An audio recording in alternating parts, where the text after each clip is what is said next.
George, we've been doing these videos for a couple of months now, Yeah. and it doesn't really look like we've gone viral as yet.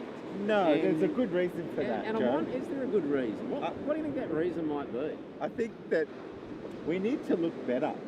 We probably do. I think we need to sport more sexy attire. What do you reckon? I think that's probably it, because there seem to be a lot of people talking about healthy well-being, and a lot of them seem to look. It's a nice thing for them. Yeah. They seem to look quite good in a bikini, and that's I'm sure that generates a lot of attention.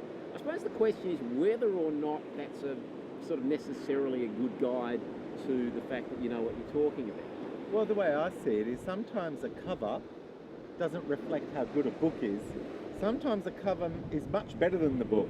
No. And we have to be critical thinkers at the end of the day. Yeah. We have to know whatever we're hearing, how to hold our judgment, suspend, rushing to a conclusion, being better critical thinkers, yeah? That's really important, because there's never been more information out there. And information is used... Packaged so sexually. I think it's not a new thing to say that sex sells. No. But I think it is fair to say that we can, and people can get drawn in by appearances. So if somebody looks on a picture like they're quite healthy, we don't know if that's been photoshopped. We don't know really very much about how they've come to that point. Maybe they are on a good diet, but maybe there are some other sort of tricks happening behind the scenes that we don't know about. Like Instagram filters? That's a possibility.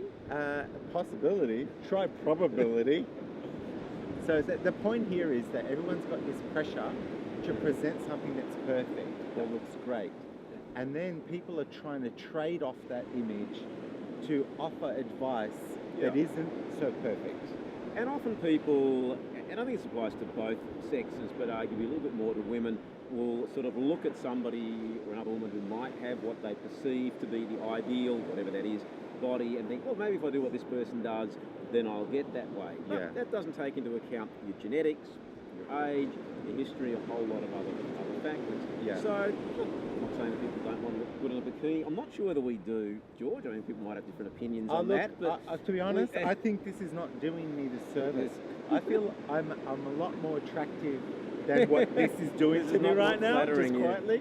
Look, I'll run with that. I think we're getting people wondering why, thinking, what are these blokes doing? But I suppose the critical point is that looks can be deceptive, and certainly images that we see on the internet, maybe that's not really a reflection of the person. So read widely, get information, but make sure that you think about what's relevant to you and be very realistic about what you want to do with your health. So aim for good health, but also don't necessarily think that an Instagram picture represents good health.